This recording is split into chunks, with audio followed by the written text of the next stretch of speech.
अस्सलामु अलैकुम दोस्तों, मैं हूं बाबर अंसारी। उम्मीद करता हूं आप सब खैरियत से होंगे। जो बंदा बेवकूफ़ होता है, नादान होता है, वो कभी भी नसीहत को कबूल नहीं करता। अगर उसे कोई अकल की बात सिखानी पड़ जाए तो वो उस बात को भी ख़राब करता है, नज़रअंदाज कर देता है। चलें एक मिसाल से इस बात को समझते हैं। एक आदमी ने बड़ी तरकीबें लड़ाई, बड़ा प्लान किया और इस तरीके से उसने एक चिड़िया का शिकार किया।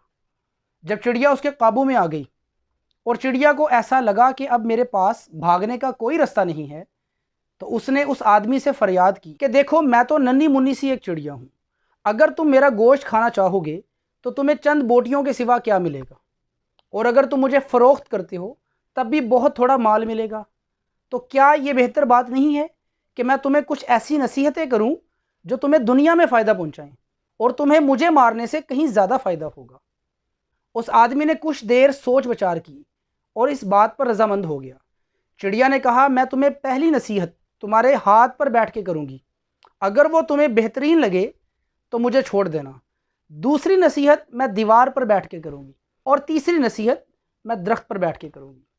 आदमी इस बात पर रजामंद हो गया। तो चिड़िया ने पहली नसीहत ये की, अगर कोई इंसान नामुमकिन बात कर रहा हो तो कभी भी उस बात को कबूल ना करना।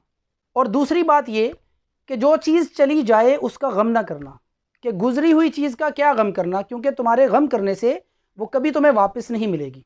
इसके साथ ही उस चिड़िया ने कहा कि मेरे पेट में एक ऐसा मोती है जिसे अगर तुम फ़रोख्त कर देते तो मैं बहुत ज़्यादा माल मिलता, इतना ज़्यादा माल कि तुम्हारी नस्लें तक ऐश करती। लेकिन तुमने मुझे आज़ाद कर दिया और उससे महरूम हो गए, शायद कि तुम्हारे मुकद्दर में ये चीज़ नहीं थी। आदमी ने जैसे ही ये सुना वो ज़ारो कतार रोने लगा, आहें भरने लगा, अपना सीना पीटने लगा कि हाय हाय, ये मुझसे क्या हो गया। मैंने बेवकूफ़ी की, इस नादान चिड़िया की बातों में आ गया और इसे आज़ाद कर दिया।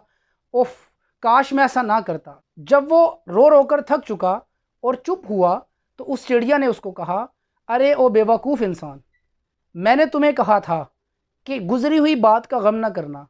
अगर ये बात गुजर चुकी थी, तुम्हारे मुकद्दर में नहीं थी, तो तुमने उसका गम नहीं करना था। और दूसरी बात यह कि मेरा तो अपना वज़न इतना नहीं है कि मैं एक भारी मोती को अपने पेट में रखती।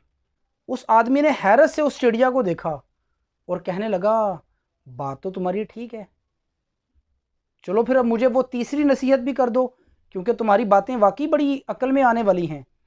उस चिड़िया ने कहा, ना ना ना ना ना, अब मैं वो नसीहत तुम्हें नहीं करूँगी, क्योंकि तुमने मेरी पहली दोनों नसीहतों पर अमल नहीं किया, और अगर तुम इस काबिल होते कि मेरी नसीहत पर अमल करते तो मेरी तीसरी नसीहत भी तुम्हारे लिए फ़ायदेमंद होती।